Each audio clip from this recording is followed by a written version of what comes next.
ज्येष्ठा गौरीची कहाणी। आटपाट नगरात एक गरीब ब्राह्मण राहत होता। भाद्रपद महिना आला।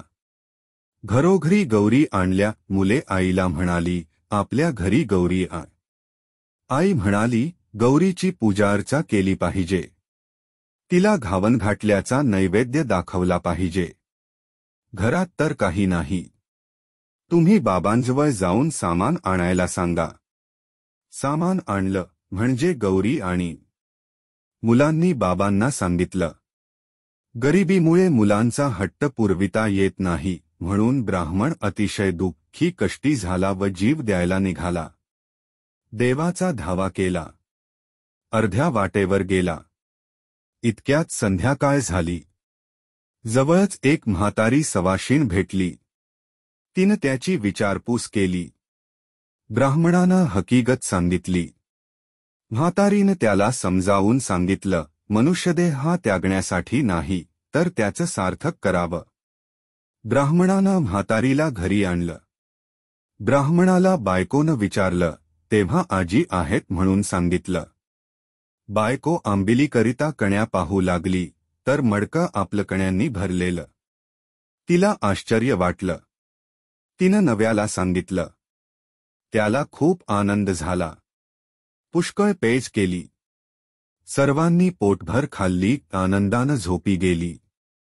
सकाळ होताच म्हातारीनं ब्राह्मणास हाक मारली, मुला मुला, मला न्हाऊ घालायला सांग। घावन घाटलं देवाला कर, नाही काही म्हणू नको, रडगाणं गाऊ नकोस, त्याने बायकोला सांगितले। त्या दिवशी त्याला पुष्कळ भिक्षा मिळाली। सगळं सामान आणलं। बायकोनं सर्व स्वयंपाक केला। सर्वजण मिळून जेवली।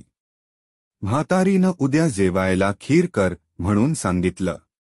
आजी, दूध कोठून आणू असं ब्राह्मणानं विचारताच ती म्हणाली, तू काही काळजी करू नको, तुला जितक्या गाई म्हशी पाहिजे असतील तितके खुंटे पूर। दावी बांध, संध्याकाळी गोर्ज मुहूर्तावर गाई म्हशीची नावं घेऊन हाक मार, म्हणजे त्या येतील, तुझा गोठा भरेल, त्याचं दूध काढ। ब्राह्मणानं तसं केलं। हाका मारताच गोठा गाई म्हशींनी भरून गेला। ब्राह्मणानं त्यांचं दूध काढलं। दुसऱ्या दिवशी खीर केली। संध्याकाळी म्हातारी म्हणाली, मुला, मला आता पोहोचती कर।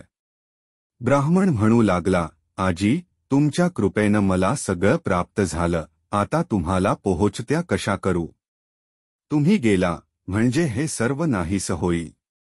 म्हातारी म्हणाली, तू काही घाबरू नकोस, माझ्या आशीर्वादानं तुला काही कमी पडणार नाही। ज्येष्ठा गौरी म्हणतात, ती मीच, आज मला पोहोचती कर। ब्राह्मण म्हणाला, हे दिलेलं असंच वाढावं, असा काही उपाय सांगा।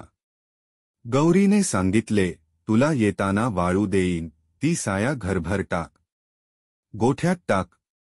असं केलं म्हणजे कधी कमी होणार नाही। ब्राह्मणानं तिची पूजा केली। गौरी प्रसन्न झाली। तिनं आपलं व्रत सांगितलं।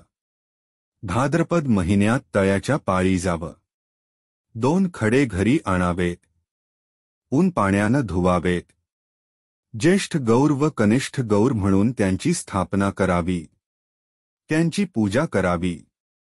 दुसरे दिवशी घावन गोड, तिसरे दिवशी खीरपोळीचा नैवेद्य दाखवावा, सवाष्णीची ओटी भरावी, जेवू घालावं। संध्याकाळी हळदीकुंकू वाहून बोळवण करावी, म्हणजे अक्षय सुख मिळते, संतती संपत्ती लाभते।